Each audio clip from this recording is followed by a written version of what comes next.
Yo! Ako si Zaki at eto na naman ang panibagong episode ng Zaki Reacts. Ang papanuurin natin ngayon ay laban ni Siege versus Treb. Si Treb alam ko nag-champion na to sa, di ko alam kung Motus or FRBL. Basta alam ko napanood ko tong mag-champion at solid yung buong run niya noon. Si Siege naman magpa-finals versus Dave Denver.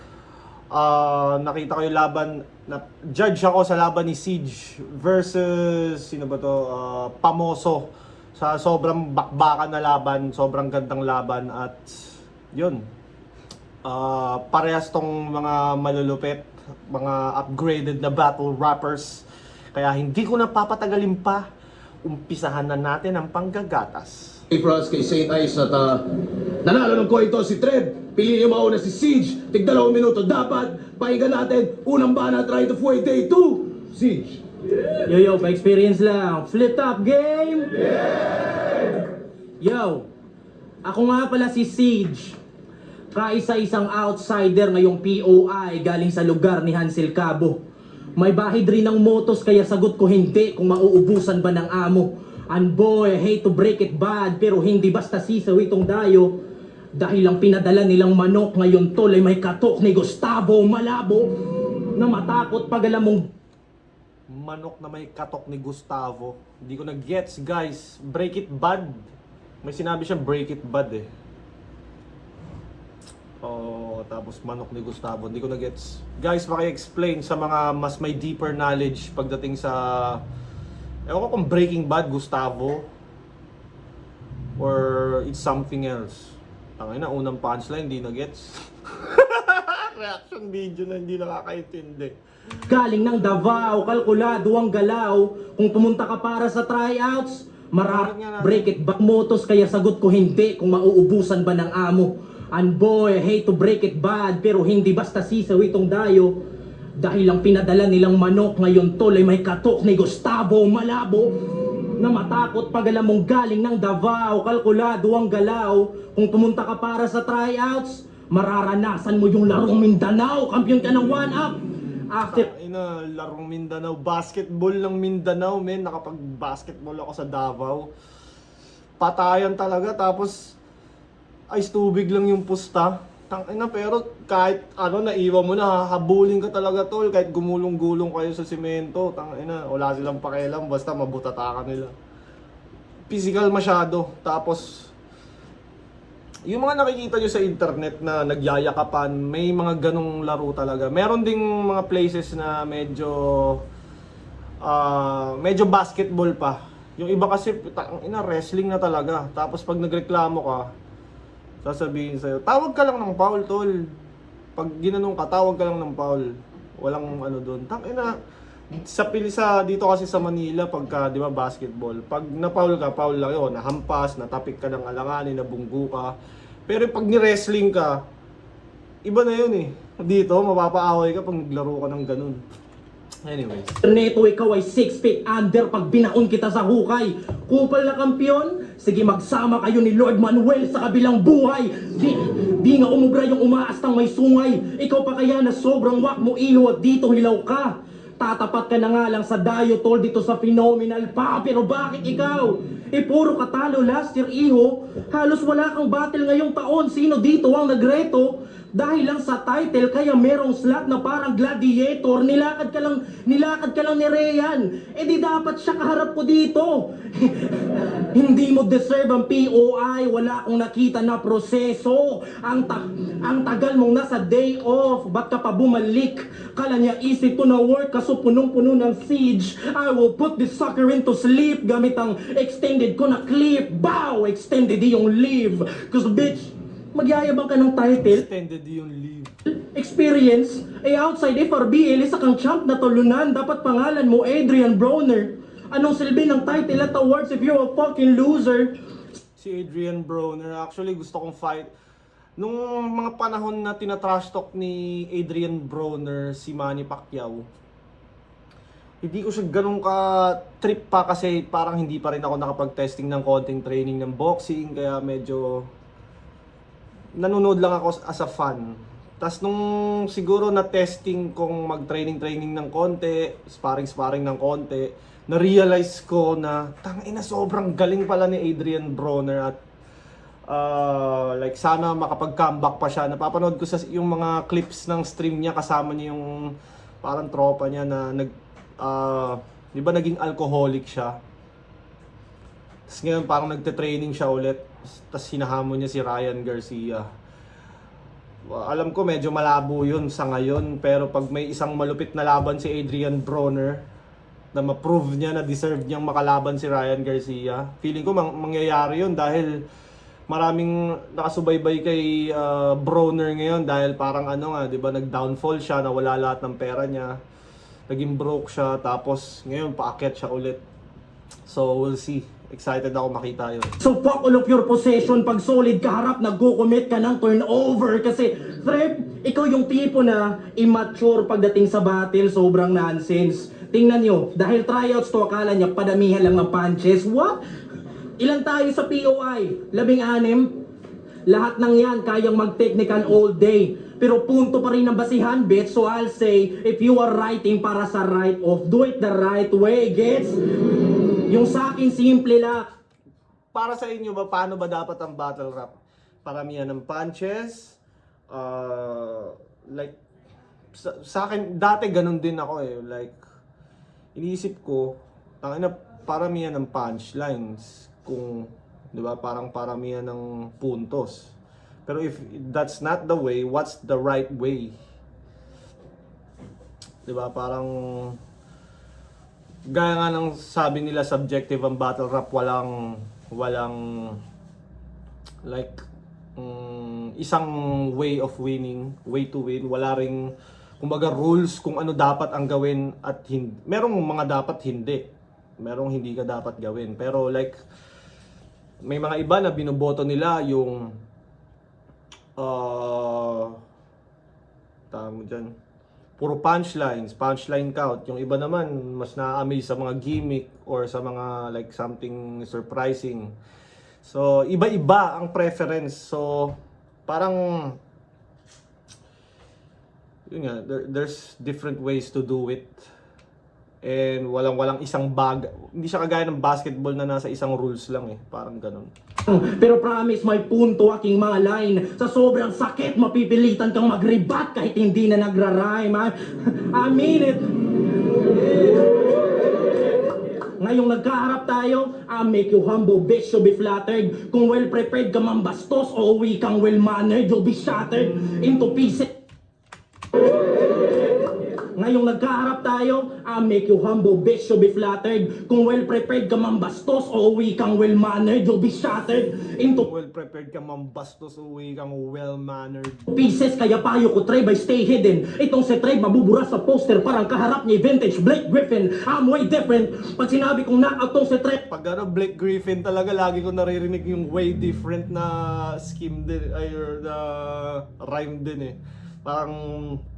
Para siyang naging pares. Blake Griffin, anong rhyme nun? Aha! Way different! man, I mean it. Wala na strike 1 or 2 right off the bat, I'll be swinging. Atid ko mabibigat na bar sa kada round like ang bench press, hindi ko Right off the bat, I'll be swinging. I'm way different. Pag sinabi kong knockout tong si Trev, man, I mean it. Wala na strike 1 or 2 right off the bat, I'll be swinging. Atid ko mabibigat na bar. Yung mga ganun, right off the bat, I'll be swinging. Taka na, pag hindi yung judge mo, hindi makaintindi ng English, di kayo boboto nun. Para sa kanila, normal lang yun.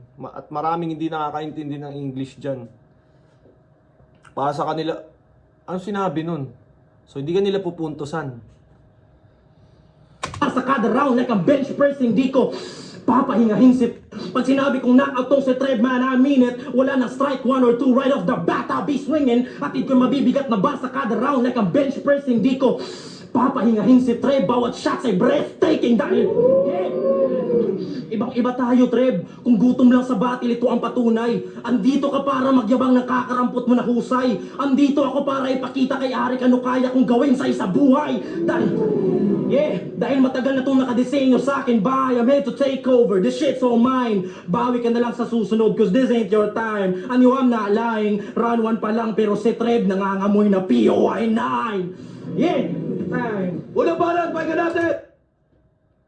Meron silang pagkakahawig ni Didel ng konti, no? Parang sa accent ata. Basta parang merong konti, pero different sila. Iba rin sila mag-construct ng mga ano. Para sa inyo ba, yung mga ganun, yung mga English rap, Taglish rappers, usually they come from Mindanao, no? Yung mga ganong style. Kunyari, Marshall, Sak Maestro, Didel, sino po ba? Ito, Siege, Mindanao din to. Sixth Threat. Maraming ganun sa Bisaya talaga, no? Parang tanginan nyo, inaasar nyo kami Bisaya, mas magaling pa nga kami mag-English sa inyo. Mga bobong Tagalog. Siguro. Pero yan, napapansin ko nga yung ganun kung saan sila nanggagaling. Ngayon, ito naman kay Treb. Yo, flip top game!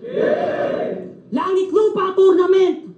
Nung nalaman kong di ako napili, na-hurt talaga ako honestly. Pero dito ko i-address. Kasi na-pick si 7-6 sa representative ng Flag Quest. I give you hit sa sobrang pisto niya napili mo na angles. Nandito na sa roster si it doesn't matter bilang Butler. Tobias Harris over me, kaya tinagos pa rin tong process. Kaya chinat ko nun si Rayan. Baka sakaling matauhan. Champion ako tapos kinuha yung tinalo ko, si Sisik. Boss, ang ba ako nagkulang? Nabigo man naging unang langit lupa kalaunan? Ganun pa rin yung pinasukan, nag-iba lang ng pintuan.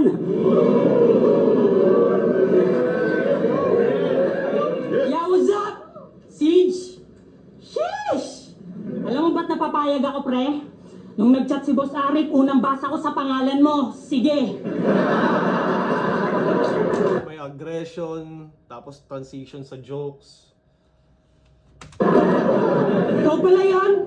Naglaglag kay Lord Manuel at Casper, kaya bagong superstar daw to sa liga. Weh, di nga. Gano'n na ba kahirap sa'yong tumalo ng mahihina? Parang narinig ko na yun, yung tumalo ng mahihina na ginamit sa akin. Si Poison ata gumamit. Pero sa akin ngayon, like, kumbaga yung pagkakapareha, hindi na siya big deal eh. Big deal pag sinasadya mo ng tangina, manggagaya na lang ako ng punchline, hindi na ako magsusulat ng akin. Parang ano, pero pag nasulat mo na kahawig ng kahawig ng sulat ng iba, kumbaga para sa akin acceptable pa rin naman. Hindi nga lang siya baka nga hindi lang siya ganun ka impactful na dahil parang narinig na eh. Liga. Weh, di nga. Gano'n na ba kahirap sa'yong tumalo ng mahihina? Di daw siya pumupunta sa Motus para lang mag-wordplay. Linya mo kay MJC. Di porket taga Chicago ka, MJ, may balls ka na. Chicago Bulls? Bulls yun, tanga! Chicago Bulls. Ano mo naisip yung tol? Hindi na yung wordplay mongoloy, tawag dyan wordplay tukmol. Binuhol-buhol yung ball sa sobrang bulbol. Meron pa. Ano nga yun? Kalimutan ko. Buhol-buhol yung ball sa sobrang bulbol. Meron pa. Kaya tong si MJK, kasi malamarsyal siya pag nag-kill shot. May connect na lang sa MJK, naging MJK. Good job! Ang lupit lang nagawa mo. Hindi na ako magiging fan kung ganito lang mga bago. From MJ, naging MG. Pucha, lakas makagago. Tangay nang galing sumilip ng angle nito, no? Yung MJ. GJ, good job. Yung G naging J, good job. Tapos MG, makagago. Ang lupit lang nagawa mo. Hindi na ako magiging fan kung ganito lang mga bago. From MJ, naging MG. Pucha, lakas makagago. Magtataka pa ba ako? Galing ka sa weirdness race. Nakadikit na sa pangalan, lalo na sa DNA. Pagkabisay, galing ka lakas makagago. sa weirdest race na Weirdest race. Tanginang yan. magtataka pa ba ako? Galing ka sa weirdest race, nakadikit na sa pangalan lalo na sa DNA. Pagkabisay, Weirdest race, DNA. Tangina, no? siya lakas makagago. Magtataka pa ba ako? Tangina na ano na napapansin ko sa lahat ng pinapanood ko ngayon, napasok na yung slant rhyme sa arsenal nila. Sobrang dami nun. Si Nasha, si Balch, si kung sino pa mang mga bago. Kumbaga, para na rin siya nagiging multi na lang, pero intentional siya na gawing paslant talaga. Galing ka sa weirdest race, nakadikit na sa pangalan lalo na sa DNA. Pagkabisaya mo sagad, kaya nagiging G yung J. Pagbigkas sa ngalan niya, kaya nagiging G yung J. Pagbigkas sa ngalan niya, CJ, yung bida dun sa GTA. Bakit? Totoo naman, di ba? From RJ, nagiging RJ. CJ, nagiging CJ. Laging binabali yung letra. Bisayang lansita. Di ba dapat pagbano sa accents, boss, bana sa liga? Accent. Bisayang lansita. Di ba dapat pagbano sa accents, boss, bana sa liga? Pagbano sa accents, ban na sa liga. Iba yung ano, iba yung aura ni Trev eh, no? Makikita mong parang ang bilis niya i-turn on yung battle mode. Parang tangay na momentum siya kagad. Kakasimula pa lang, makikita mong well prepared talaga. Alam mo may nakahanda ang roundabout sa Bisaya. Yan ang napili mong galawan. Para kasing ano eh, para sa akin hindi ganun kadaling from the start aggression agad. Siguro ganun din ako, di ko lang napapansin. Pero parang sa kanya, ang bilis niya na turn on eh, na eto na to! Parang ganun eh. Parang yung ano, parang ano nga ba yun? Parang torong pinakawalan, ready na manuwag. Parang ganun yung ano niya from the start ha. Tapos namimix niya pa sa joke. Ginagawa niyang pansangga, walang hiya sa kadalasan. Pero di ka talaga Bisaya, wag mo gawin niyang kasangkapan. Lumaki kang mandaya, kaya nakasanayan niya ay mandaya sa laban. Laging kiniklaim na siya'y Bisaya, para mag-take effect lahat ng mga primig niya sa battle. Yung bloodline niya kinalimutan na sa Tagalog maisalin, para man-dominate sa underground. Yung roots na punta na sa hangin at di kami nagagalingan sa taong di alam kung saan siya galing. Tangina, yun yung magandang maikli na round. Yun yung tinutukoy ko na saktong haba lang ng round. Pero, di ba? Tangina, hindi siya sobra, hindi rin siya bitin. Saktong-sakto lang, tas 2:39 lang yung oras niya. Pero di ba, sa 2:39 na yun, binugbog niya talaga. Yung reaction niya is 52 to 55 seconds ata yung reaction time niya. So, ibig sabihin, kalahati ng almost kalahati ng round na nagsispeech siya, may reaction. Ang ganda nun, ang ganda nung, kumbaga yung saktong haba lang.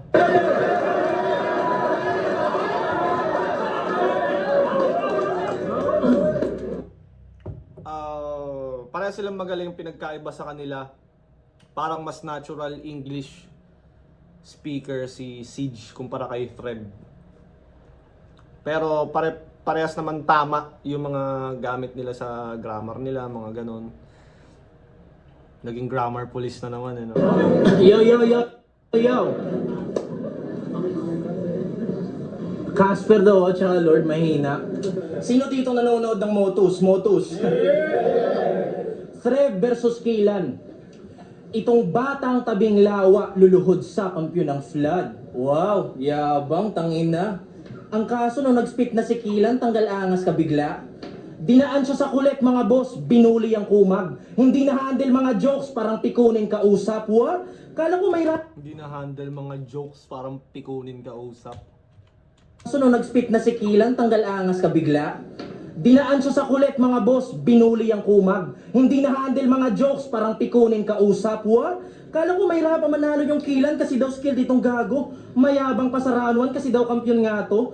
Ang kaso na bumanat na AC kill, kitang easy meal yung panalo. Ito na ba yung champ? Sobrang dali lang madarag, pakapusi halata. Isipin mo, para saan pa yung bilis ng yung takbo kung madalas din madapa? Tol, basura ang material kung sa palitan di pa yan handa. Kaya nga walang silbi lahat ng nakompose kung composure ay wala. Ang yabang-yabang mo tapos sa dulo yung bibig mo biglang titikom. Para ka nag-no-look 3 tapos naalala mo ikaw si Ben Simmons. Kasi Si Ben Simmons kasi walang 3 points, di ba? Wala siyang shooting. Naglalaro pa ba yun yun? O tinanggal na? tingnan nyo nga, walang swag, parang teenager tapos nasa middle school. Tsura mo palang trip, alam ko nang mahilig ka sa pickleball. Pickleball! Kalalaking tao naglalaro ng pickleball ang puta, bayot! Ano ba yung pickle? Hindi ko pa talaga nakikita yung ano, pero may mga nakikita na akong parang siyang tennis, di ba? Tama ba? Bakit siya tinawag na pambading at bakit ano? Tangina talaga mga Pilipino, no? Ang daming naiisip, no? May sport na tangina, nililabel na, ay pambading yan, wag tayo dyan.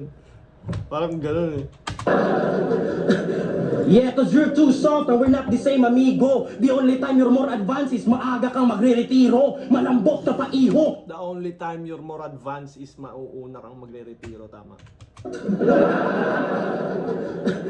Yeah, cause you're too soft and we're not the same, amigo. The only time you're more advanced is maaga kang magre-retiro. Malambot ka pa, iho. Kaya bibigyan ng bibigyan, ito'y Pacquiao kay Margarito. At pagtapos kitang pagsasapakin, cupcake, spaghetti legs pa yung binti mo.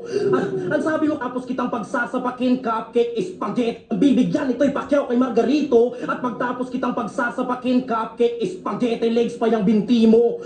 Ang sabi mo kay Supreme, Hindi ko nagets yun, ang cup spaghetti.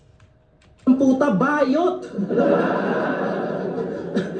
Yeah, cause you're too soft and we're not the same, amigo. The only time you're more advanced is maaga kang magre-retiro. Malambot ka pa, iho. Kaya bibigyan ng bibigyan, ito'y Pacquiao kay Margarito. At pagtapos kitang pagsasapakin, cupcake, spaghetti legs pa yung binti mo. Ang sabi mo kay Supremo, Tapos kitang sapakin cupcake, ibang klase spaghetti legs pa yung binti mo. Hindi ko nagets. kapag nasa torneo, pero sa pedestal, first round exit. Gets ko yung spaghetti legs, yung binti mo, pag sinuntok. Pero yung cup, hindi ko nagets yun kung ano. Kangal! Nilaglag ka nga nung Supremo, kamukha mo't kakambal. Kaya paano ka tatagos sa Bonifacio at moderno na marsyal? Kaya, ang dali mong mauga, bunga ka, Moderno na Marshall. alam mo kas... Ito naman si Siege, para siyang katawan ni Marshall Bonifacio, yung medyo batang rebelde. Kasi puro iparbiil lamang magaling dumura. Kaya kapag dumadayo madaling mabura. Masakit ang balik maluba. Kaya trebang galing ano na. Napaisip ako na teka maling mangutya. Pero ay parbiil po ginang ina, oo nga. Kasi kapag babad ka na sa flood, pundasyon ay madaling mauga. Huwag kang makuga. Pero syempre, maangas pa rin yan. Sisigawan ka sa mukha, walang patawad. Kita nyo round 1 niya, first 2 lines pa lang, sigaw na kagad. Tapos agresibo pa bumanat. In your face pa bumanat, agresibo but it won't pay. Dahil mas nakakabato ang ganyang pasabog malang Pompey. But it's okay, ako kahit di na in your face, I'll be in your head all day. Yeah. But seriously though, pwede bang huwag mo akong titigan, tol? Na-intimidate ako sa'yo. Kumbaga kung ito UFC, kayo'y malamak rigor sa hatid nyo na yabang. Habang ako masyado pang magalang, na-intimidate, di makatingin ng harapan. Pero kung tingin nyo dito kahinaan, tol, huwag mo akong tatawanan. Tandaan yung mas delikado si John Jones pag di nakatingin sa kalaban. Kaya malabong. Mas delikado si John Jones pag di nakatingin sa kalaban.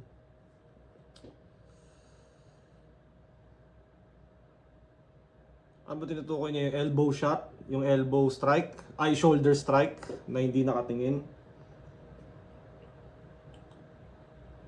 Ano ba tinutukoy niya na mas delikado si John Jones pag hindi nakatingin sa kalaban? Pero kung tingin nyo dito kahinaan, tol, huwag mo akong tatawanan. Tandaan yung mas delikado si John Jones pag di nakatingin sa kalaban. Kaya Shoulder strike nga yun. Si John Jones tsaka si McGregor yung gumagawa nun, yung shoulder strikes. Gagamitin nila yung shoulder nila, ipang sa strike pataas. Boom!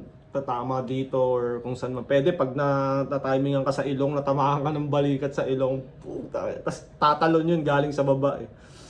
Tatalon niya, boom! Tatamaan ka dito. Isipin mo kung round 1 pa lang nag-clinch kayo, natamaan ka niya, napadugo niya yung ilong mo, di ano na kagad. Kumbaga, may iniinda ka ng damage agad simula pa lang ng laban. So, dangerous talaga si John Jones pag ganun. Pero, hindi mo masasabing mas dangerous si John Jones pag hindi siya nakatingin sa kalaban kasi the whole fight, whole 5 minutes, focus siya sa kalaban talaga. Although effective naman yung no-look shoulder niya, okay, tama naman yun. Tangina, naging MMA expert na naman ako.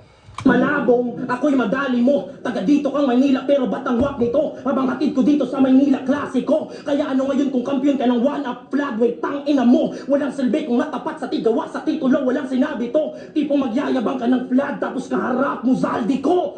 Yeah!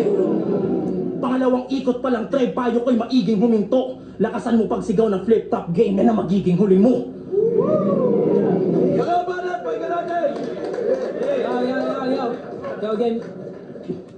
Malakas pa din yung delivery, presence, mga linya ni Siege. Trivia. Pero parang para sa akin, mas malakas yung round 1. Alam mo ba ikaw ang pinakamaswerteng naka-entry? Biruin mo, debut battle mo, tas tinapat ka agad sa flip-top MC. Ay! Flip-top MC ka rin pala, no? Pero yung pake iba. Sensya ka na, ha? Di ko kasi nakikitang kahalay kita, yung 3-way nyo ni Didel. Nilait mong nag-stick siya sa Rapolo para makapag-flip-top. Kasi di kaya magtagalog. Ikaw nga sumulpot ka lang sa motus para sa radar masakop. Bumabalakid pa ang hayop. Kung nag-stick siya sa isang liga, malaking sampal sa'yo at dago kasi kailangan mo pang dumayot sa ibang liga bumakod para lang makapasok. Yabang-yabang porket munti ka mag-champion sa liga nyo. Aking nasuri lang, men. 2 beses kang nagtuna, bakit loser pa din? Finalist versus champion? Hindi yan sasabay sa palong, itang balusin ang belt. Magkaiba yung 1 step away, tol, sa 2 steps ahead. Tingin mo mas malupit ka sa akin? Mali ka nang nabunot, homie. Pinadala ka pa ng Davao. Congrats, may bago na tayong dopey. Bagong dope. Nawala na yun, no? Doon ko na-realize, nung battle rapper na rin ako na kailangan mo ng longevity kung gusto mong, yun nga, gagaya nun, dopey, wala na. Maraming job forms, yung mga noon, wala na. Sino ba yung mga active noon na lumalaban pa rin ngayon? Parang nakita ko, Shei, Apex sana, na isa sa pinakamatagal, si Sinyo, na Shernan, Mzite, mga 3GS na active pa. Pero maraming mga noon na hindi Fukuda. Parang wala. Diba? Parang maraming mga medyo inactive na Nikki. Marami akong mga madami pang mga MC noon na wala na ngayon. Siguro nag-iba na rin ang mga responsibilities, ganun. Parang naisip ko tuloy gaano katagal kaya akong magiging battle rapper. Ngayon, 10 years na akong battle rapper. Kaya ko pa kayang mag 20 years. Hindi ka threat boy, one trick pony. Marami kang views, aga more trophies. Kung sasabihin mong numbers don't lie, parang niyabangan mo yung OG. Kasi di porket nalagpasan ni Bam yung 81, mas magaling na siya kay Kobe. Lahat ng lines mo puro Di ba si Bam Adebayo ba yun? Abedayo. Na natapatan niya yung high score ni Kobe. Pero hindi pa rin ibig sabihin na mas magaling siya kay Kobe. Pero, sa isang banda, mas malupit si Bam kasi boy pa siya. Intrusive thoughts. hap, wala magtatangkang imanong hits. Hindi to tatagal sa flag kahit itong CJ nyo ay bago Vicks. Hihilingin mo sana dalawa yung puso mo dog. Ngayon si Jano Gibbs, may Keanu Reeves. Tatanggalan ko rin ang wheels si Simbakin kasi nga that's the bitch. Lahat ng mga bars mo rich, sinango pa kay Sako 6. Patay to walang halong cheat sa flip top man ng minor leagues. Sa sobrang distahin dahil pasay ko please. Alam mo pinagkaiba natin, di mo nagagawa yung ganto Siege. Underdog ay tapan bit. Ngayon si Jano Gibbs, may Kino ay bago Vicks. Kapaling na siya kay Kobe. Rest in peace, Kobe. Lahat ng lines mo puro kapwa lang magtatangkang imanong hits. Hindi to tatagal sa vlog kahit tong CJ nyo ay bago Vicks. Hihilingin mo sana dalawa yung puso mo dog. Ngayon si Jano Gibbs may Keanu Reeves. Tatanggalan ko rin ang wheels si Bakin kasi nga that's the bitch. Lahat ng mga bars mo rich sinango pa kay Sako 6. Patay to wala Bars mo reach, Sako 6. ang halong cheat sa flip top man ng minor leagues. Sa sobrang bisa-distahin dahil pasay ko please. Alam mo pinagkaiba natin, di mo nagagawa yung ganto Siege. Underdog Tangina, parang alam mo yung game na game si Trev, pinapakita niya talaga yung alam mo, dikit lang pero parang napapakita ni Trev yung konting edge niya na tangina mo, mas magaling ako. Parang napapa-highlight niya yung lamang, nagmumukha siyang lamang ng bahagya kahit dikit lang yung laban. Nako na, fuck that! I turn the tables ain't winning this. Hype na hype sila sa style mo, talagang impress sa yung pag-i-ingles. Ako'y malabo mo mafaibo. Mga battles ko mismo mag-i-interpret na yung galawan ko pang kaigo. Ako na nagkakalat, ako pa nagliligpit. Oo, marami akong red flags. Aminado ko lahat yan, tol. Kung kukwestiyonin mo ba't ako nandito, kay Enigma ka na magmaktol. Pero kung yung choke, piyok at stutter, ginawa akong isang kampiyon, isipin mo na lang kung ano pang magagawa ko kung wala ko ng lahat ng yun. Ulit ba na, pahinga natin! Katulad ng paragi kong sinasabi, akala ko ba technical? Bakit tinadtad ng selfie bar? Round 3 game? Mga tol, alam niyo bang first flip top live experience ko to? Biruin mo yun, no? Wala lang, share ko lang. Grabe, Trev. Round 3 na, galit ka pa rin. Nagdadabog ka pa. Pero sige lamang arangkada kahit magmukha pa tong tanga. Welcome sa round 3 kung saan madalas paus ka na. Round 3. Round 3, pupuruhan ko tong MC na mahangin. Masisibak si Trev, tol, di ka papalarin. Everyone will watch Trev breaking down parang illegal laging, very lacking. Kasi bilib na bilib siya kay Sisik nung sinabing US imperialist, #1 terrorist. Imperialist, wow, iti makabayan pala kayo. Ang kaso pagdating sa battle nitong mga gago, tanginan yung mga Bisaya, di kami tumatanggap ng dayo. Ba, grabe bro. Mga MC na hipokrito, dapat pangalan nyo Rapid. Teka.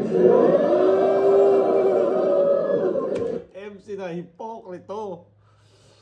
Dapat pangalan mo ay Rappi. Oh, teka.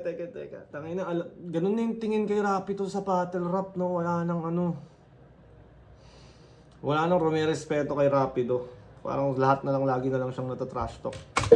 Ayaw sa mananako pero kababayan na iniinsulto, dapat maugato. Kasi kung tawag nyo dyan makabayan, huy makapal mga mukha nyo. Kasi kung makapanglait ang Bisaya, kala mo taga-exempted ng oil crisis mga hungang. Pero enough with the political shit, nakakabuang. Hindi tayo ang magkalaban mga tol, that alam nyo yan. Tsaka kahit anong Bisaya shit mo pa dyan, di mo makakailang, pare-parehas lang tayong doble ang electric bill ngayong buwan. Nagigets mo ba yan? Pero Doble ang electric bill ngayong buwan. Sana hindi. Tangina ng mga Meralco na to, daming katarantaduhan. Tapos pag magso-solar ka, kailangan ng permit. Kailangan ng yung mga wire nga nila, hindi nila maayos-ayos. Ang dami talagang katarantaduhan ng mga Meralco na to, nakakapikon eh. Pero speaking of Sisek, langit lupa. NSW ng FRBL. Kasi champion, pero bakit? Di siya binigay. Nung in-announce sa langit lupa, si Ryan agad namili, naghimay. Sabi niya, sige, pasok ko si Trev. Pasok ko sa POI. Kasi yung stilong dala mo, walang nabibilib gago. At kung yung sisik kay plate number, ikaw di pa rehistrado. Lakas pa rin nila parehas, tol. Kasi wak pa tong diputa, marapat lang na huminto ka. Itong umaasta na goat sa harap mo naging tupa. Di pa ba nakuha? Produkto ng Rayan tsaka site, kami ang naging bunga. Ikaw ang flood, ako pinistal, agwat natin yung totoong langit lupa. Kasi di ka pa handa para dito. Utak dapat ay i-widen. Ako parang preso. Kasi heavy bars to nakalock in. Effortless ang rhyme scheme. Ikaw nasa right of way pero the effective way of writing. My God! Gusto mong matuto? Manood ka kung paano ko i-showcase kahit dikit-dikit ay flawless. Punit-punit pa rin yung tea. Parang damit ng homeless. Papalag ka? Punit-punit pa rin yan, parang damit ng homeless. Sa aking gun bar manood, di ka makakaporma kahit tumakbo man lumuhod. Tailor fit ang mga bala, rumirekta kahit saan ka magsuot. Ano? di pa rin makayang sumabay. Tailor-made ang mga bara. Ano? Pero sa aking gun bar manood, di ka makakaporma kahit tumakbo man lumuhod. Tailor fit ang mga bala, rumirekta kahit saan ka magsuot. Ano, di pa rin Tailor-made ang mga bara kahit saan ka magsuot. Pag magsuot, like, sumingit or pumasok. Tas double meaning sa suot. Tas tailor-made. kayang sumabay. Chamba yung sa pedestal, you know that's full of shit. Pag sinabi kong kaya kitang ibati-bag, hindi yan overstate. Kita naman nung ako'y napadayo, malinis kong na-operate. Kaya hindi tanong kung kaya kong sumabay dahil kaya kong mag-dominate. Kaya FRBL, paumanhin kung isa na namang kampyon ang one-up ang pinahiya dito sa aking arrival. Una si Lord, ngayon si Trev at syempre, Dave Denver sa pedestal finals. Kaya Kaya maganda yung laban nila nun ni Dave Denver kasi ang lakas din ni Dave Denver nung laban niya kay Blazer. Yun nga, napanood ko yung semis nila. Ang lakas nila parehas, ina match na match. Feeling ko magiging maganda talaga yung laban. At magiging pukpukan to kasi parehas silang technical tapos magkaiba sila ng style pero parehas silang technical at heavy puncher. So exciting to. Pedestal finals. mula Motos, dalawang magkasunod na kampyon ang tumaob, hindi na pinaraos. Ngayon pangatlo si Trev, galing Flagwa, hindi na rin umagos. Dito pa dinaos, tipong Pebrero na ulit kasi 3 Kings akin ang tinapos. Yeah! At sabi ko kanina, first time ko sa flip top, walang halo dyan na live. Biruin yung battle ko agad, grabe pa ang habay. Bukang totoo nga ang hype. Kasi wala nang buhay si Trev, tama ka boss, iba pa rin pag live. Para sa akin, pinakamalakas ni Siege, first and third round. Second, sakto lang.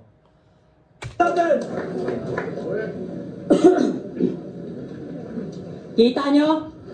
Feeling matalino to sa battle, yung gameplay, kala mo ang daming alam. Paano ko magkakarespeto sa'yo, inare-rage bait ka ni Badang? Damn, son! Kala ko magkasundok, tigabundok, pati yung caveman.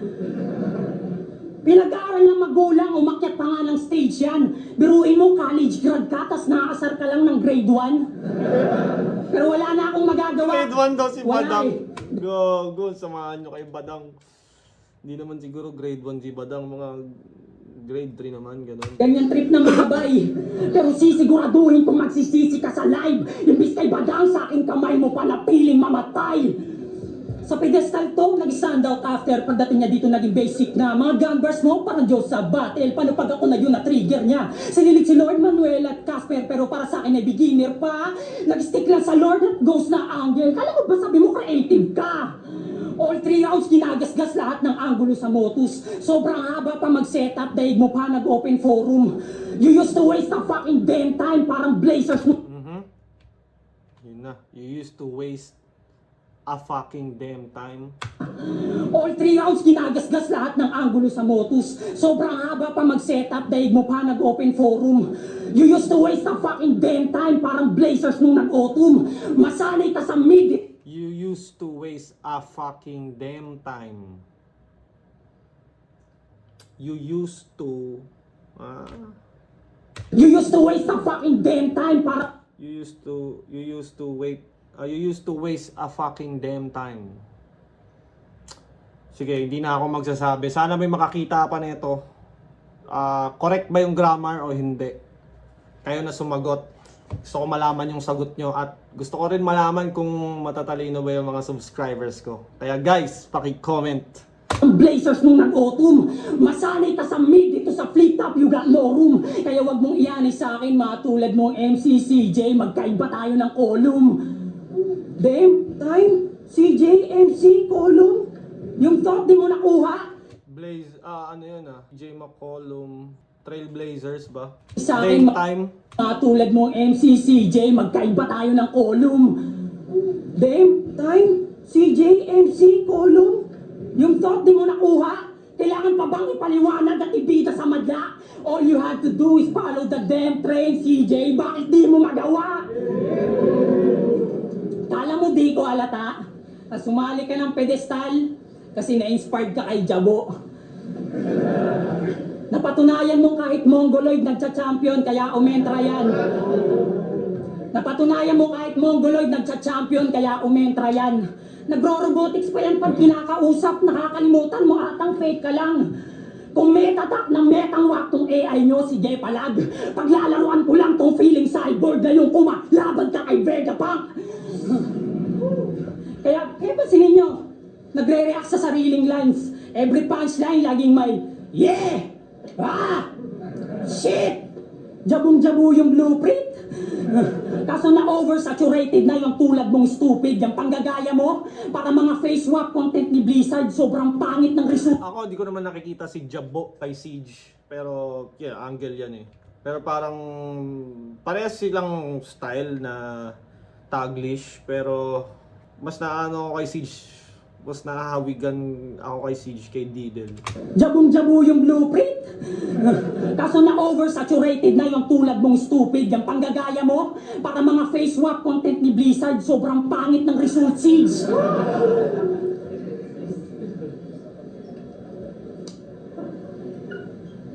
Yung panggagaya mo,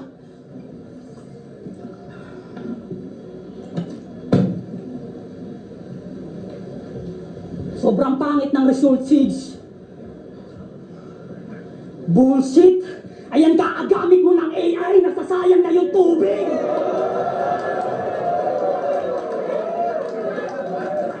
Ginagaya si Jab... Talagang well prepared siya eh, no? Although, kung masabi kung halata ba na fake choke. Pero yun nga eh, effective pa rin. Tapos, yun yung kakagamit mo ng AI, nauubos na yung tubig. Dahil, parang yung data centers ata, yung kailangan ng, sobrang init daw nun, kailangan ng sobrang daming tubig para ma-keep yung temperature niya. Hindi ko pa masyadong nababasa yun na, ano ba yun, Pax Silica ba yun? Hindi ko pa siya masyadong like nababasa kaya wala pa akong masyadong information about that. Pero marami nang nakikita akong tutol doon dahil parang yun nga, gagawin tayong lalagay na naman sa atin yung harmful na bagay na pwedeng mag-harm sa country natin for other countries' benefit. Parang ganun. Ginagaya si Jabo para maging advance paglalaro. Pero imbis yung lakad niya, paganto yung kanya Brazilian dance, inanalog. Kaya paano mo maaarok yung tulad ko pag nagdamot? Para sampa yung slogan mong you better keep up kung sumusunod ka lang sa bot. Diamante to sa botus, pagdating sa aking basag. Tila One Piece kanyang ending sa sobrang daming ganap ako'y laging babad kaya may tani siya at pinatay ka gamit tubig nitong galing sa flood.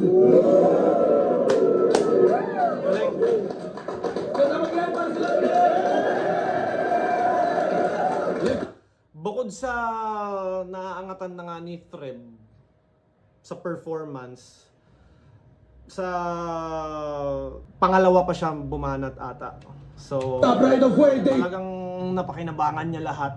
Tapos yung energy niya, men, mula round 1 hanggang 3. Hindi siya, alam mo yun, nag-low energy or nag-body language ng talunan. Hindi siya nag-ganun. So, yun. Para sa akin siya panalo. Tingnan natin. 2, Siege vs. Treb. Mag-ace pang beses para sa kanilang pareho. Grabe rin yung laban na yun. Banglas ito mga to. Ang boto ng urado. 5-0. Mag-ay tayo lahat para kay Treb. Gusto ko lang magpasalamat kay Sir Enigma sa pagkakataon. Tama, sinulit niya talaga yung pagkakataon. That's how you do your debut, man. Magandang kalaban ito. Yung maganda yung si Ivar to, kaya Boy Sleuth, mga ganun. Anyways, hindi na ako para gumawa ng match up pa dyan. Ako'y taga-subaybay at taga-panood na lamang sa ngayon. At excited na rin ako makabalik at makasampa na ulit sa... gusto ko na makabawi ng flip top eh. Sayang yung last laban ko eh. Anyways, maraming salamat sa lahat ng nanonood pa rin sa akin. Lagi niyong tatandaan, I love you all.